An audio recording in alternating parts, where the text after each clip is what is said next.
તમારા માટે બંધાયેલો છે. હરિની હાટડીએ મારે રોજનો હટાણો, પછી જોયું નહીં મેં તો કોઈ દી ટાણું કે કટાણું.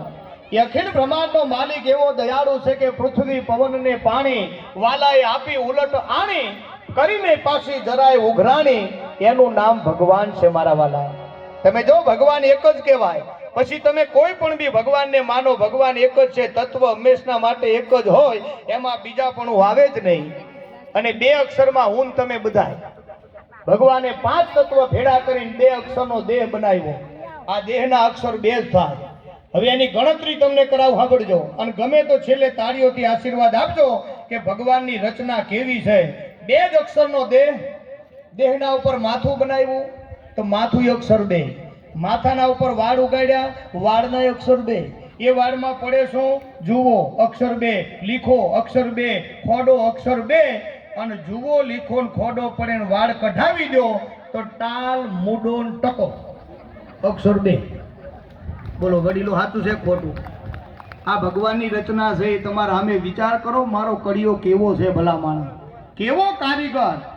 હાથ મારની હવેલી ઉપરથી તમે પડી જાઓ તો તમારો હાથ ભાગે, પગ ભાગે, પણ મજાગરામાંથી જુદો કોઈ દી ન પડે, ન પડે, ન પડે. બોલો. બાકી આમાં બોલ ચાકી ફિટિંગ નથી, ખાલી હાડકાથી હાડકું મિલાયેલું છે, આમ તોય જુદું ન પડે. એ એની કારીગરી છે. દેહના અક્ષર 2, માથું અક્ષર 2, વાળ અક્ષર 2. કઢાવી દો તો ટાલ, મૂડો ને ટકો અક્ષર 2. ટકો કર્યા પછી રાખો ચોટી, એના અક્ષર 2.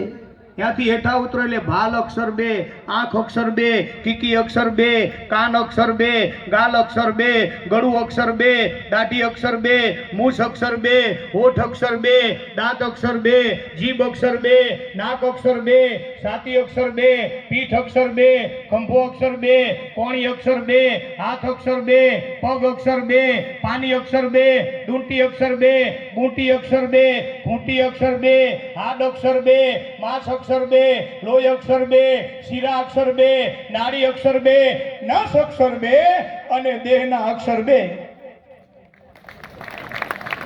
જોરબા બરોબર છે ને? 2 જ અક્ષરનો મારા ભગવાને દેહ બનાવ્યો. વડીલો, બહેનો, માતા, સાંભળજો. અને 2 જ અક્ષરના દેહનું પ્રાગટ્ય કર્યા પછી ધર્મ બનાવ્યો. તો ધર્મના અક્ષર 2. એના ઉપર મારે તમારે કર્મ કરવાના. તો કર્મના અક્ષર 2. સારા કર્મ કરો ને તમને કોઈ ગુરુ મળી જાય હારો, તો ગુરુના અક્ષર 2. ગુરુ તમને જ્ઞાન આપે તો જ્ઞાનના અક્ષર 2.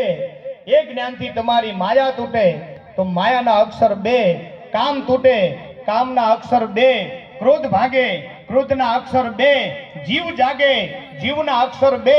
એને શિવ મળી જાય, શિવના અક્ષર 2. અને શિવ મળ્યા પછી એને મોક્ષ મળી જાય તો મોક્ષના અક્ષર 2 જ થાય. ભલા માણસ વિચાર તો કરો. 2 અક્ષરમાં મારે તમારે ત્યાં જવાનું છે. એટલા માટે ગુરુના ચરણમાં કોકદી જાજો મારા બાપ. એક ભજનમાં કીધું છે ને,